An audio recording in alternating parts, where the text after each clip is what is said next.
पान की दुकान पर पहुंच चुके हैं। बनारस आ रहे हैं और पान न खाएं ऐसा हो ही नहीं सकता।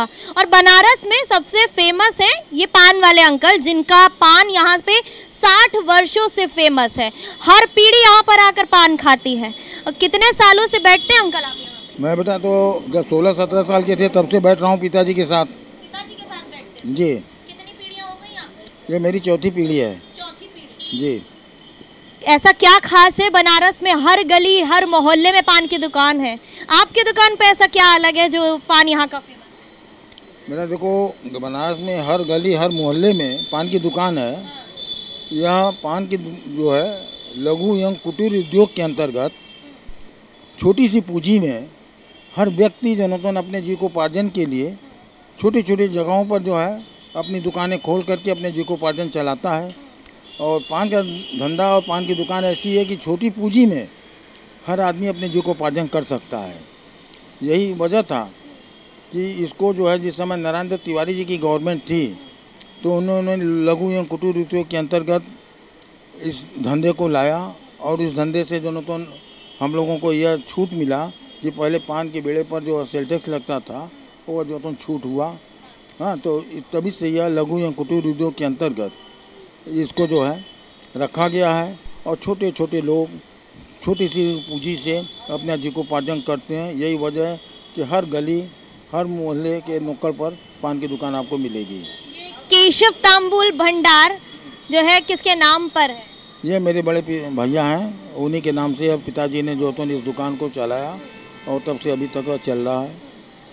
कौन कौन से पान रखते हैं आप? पान में तो जो कई वैरायटी होती है जिसमें मगई पान सबसे सर्वोपरि होता है। और मगई पान का सीज़न होता है जैसे दिसंबर टू मई तक।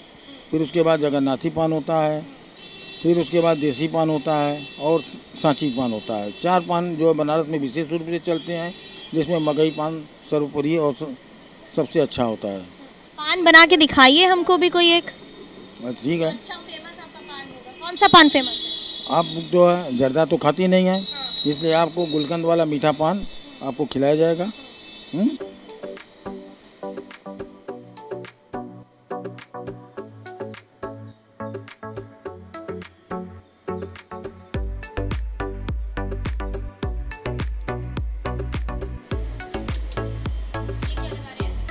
ये बता कत्था नहीं, खैर खैर कत्था।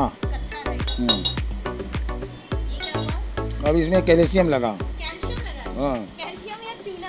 कैल्शियम नहीं, चूना मैं नहीं लगाता हूँ। अच्छा, चूना नहीं लगाते हो?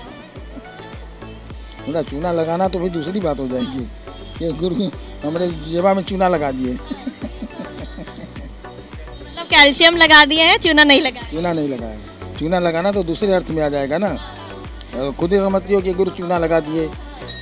भाषा में बनारसी भाषा में कहते हैं गुरु चूना लगा दिया, तो इस तरीके से नहीं। लोग चूना नहीं लगाते हैं, कैल्शियम लगाते हैं। हाँ, कैल्शियम लगाते हैं। तो पहले पान वाले भैया देखे हैं जो पान में चूने की जगह कैल्शियम लगा रहे हैं। बनारस में ही ये खासियत मिलेगी आपको। अब देखिए ये सुपारी है। ये सुपारी लगी है।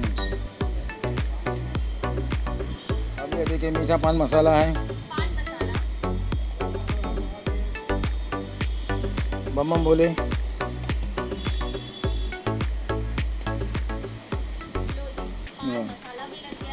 अब ये देखिए दूसरा पान मसाला जिसका नाम है शंकर शंभू। इसमें क्या खासियत है? अब यह जो है भोलेनाथ का प्रसाद है। भोलेनाथ का प्रसाद। हाँ पान में। हाँ, जिसको खाने से एकदम आदमी आनंदित हो जाता है। क्या क्या होता है इसमें? अब ये सब जो मुलेठी है, ये सब जड़ी बूटियाँ इसमें तमाम किस्म की जो होती हैं। ये क्या लगा दिया? ये मीठी सुपारी है। मीठी सुपारी।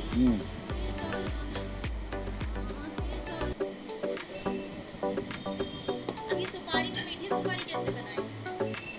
इसको जो तो बनाने के तरीके होते हैं बेटा। अब जो तो इसको पानी में भिगोया जाता है, फिर इसको जो तो इसको सुखाया जाता है, फिर इसके बाद इसमें जो है तमाम व्यवस्थाएं हैं, जैसे चीनी के सिरे में फिर इसको करके और फिर खुशबू दिया जाता है कि खाने के बाद सार का मुलायम और खुशबूदार हो जाता है। अब क्या लगा रहे हैं? और ये गुलकंद है। गुलकंद आ गया।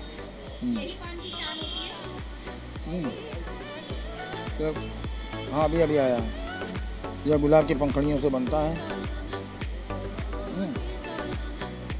इसके खाने के बाद, इसको जो पान में लगाने के बाद एकदम मिजाज गुलाब की तरह हो जाता है। हाँ, इतना सारा लगाते? और क्या, इसको जो तुम खाने के बाद एकदम गुलाब में एकदम मिजाज हो जाएगा। जैसे गुलाब की खुशबू होते हैं उसी टाइप में ये एकदम आदमी मनमुग्ध हो जाएगा।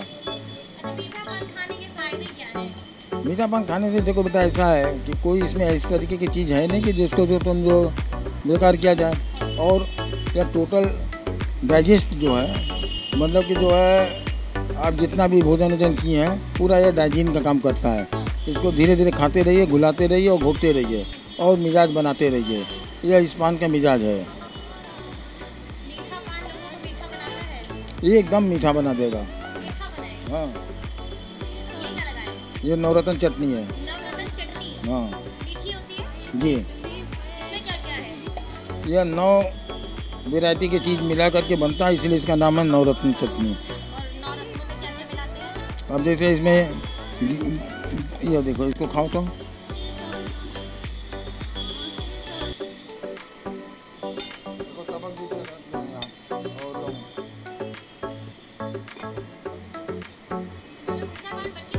हाँ हाँ, सभी लोग, हर लोग खा सकता है। जर्दा वाला पान होता है कि जो जर्दा खाता है वही खा सकता है। मीठा पान को हर लोग खा सकते हैं। पान तैयार हो गया। अब इसको देखिए इस तरीके से मोड़ दिया जा रहा है।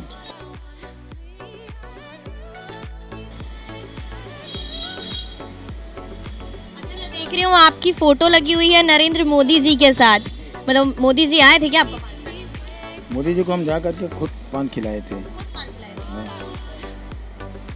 हमारा पान बनकर तैयार है। मोदी जी को पान कब खिलाया आपने? मोदी जी जिस समय विश्वनाथ कॉरिडोर उद्घाटन करने आए थे ना, तो उस पीरियड में Modi ji DLW guest house में टिके थे। तो उस समय उस दिन उनका एक दिन का रुकने का प्रोग्राम था, तो वहाँ पर भोजन हुआ।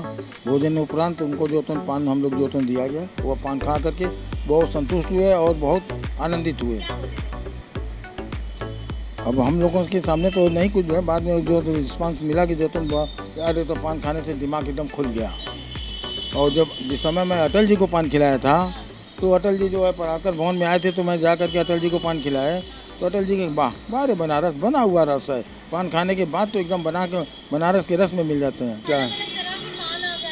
हाँ, तो उसमें क्या हानि नजर आती है?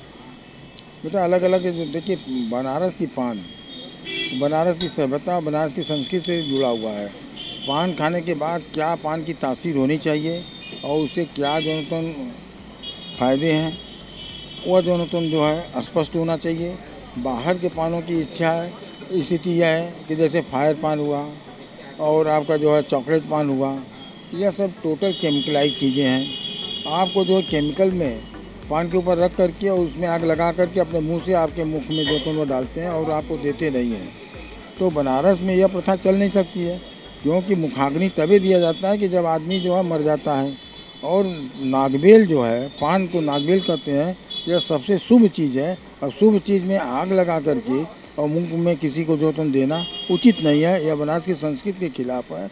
इसीलिए जो है बनारस में फायर पान का प्रचलन नहीं है और न चलता है। और हम लोगों की जो स्थिति है, यह टोटल आयुर्वेदिक पद्धति से, और जो भी चीज़ों का हम लोग जो बनाते हैं और उसको आयुर्वेदिक पद्धति के द्वारा ही उसको जो बनाया जाता है, प्रिपरेशन किया जाता है। और कोई भी इस तरीके का मटेरियल का प्रयोग नहीं किया जाता जो स्वास्थ्य के लिए हानिकारक। अब बनारस आए हैं और बनारस का पान तो हमने खा लिया है, अब आगे चलेंगे और भी जो चीज़ खाने वाली है या दिखाने वाली है वो सभी चीज़ें आपको दिखाएंगे। तब तक के लिए आप देखते रहें द न्यूज़ 15। और ये पान आप अगर बनारस आ रहे हैं तो ज़रूर खाइएगा। इस दुकान का नाम है केशव तांबुल भंडार, जो आपको विजुअल में दिख जाएगा। यहाँ आ करके अंकल के साथ अच्छी अच्छी बातें कीजिए और अच्छा पान खाइए। ऐसा पान खा करके वाकई मुंह में ताजगी आ गई है। अब मैं भी अपना पान खत्म कर लेती हूँ और चलती हूँ अगली डेस्टिनेशन की ओर।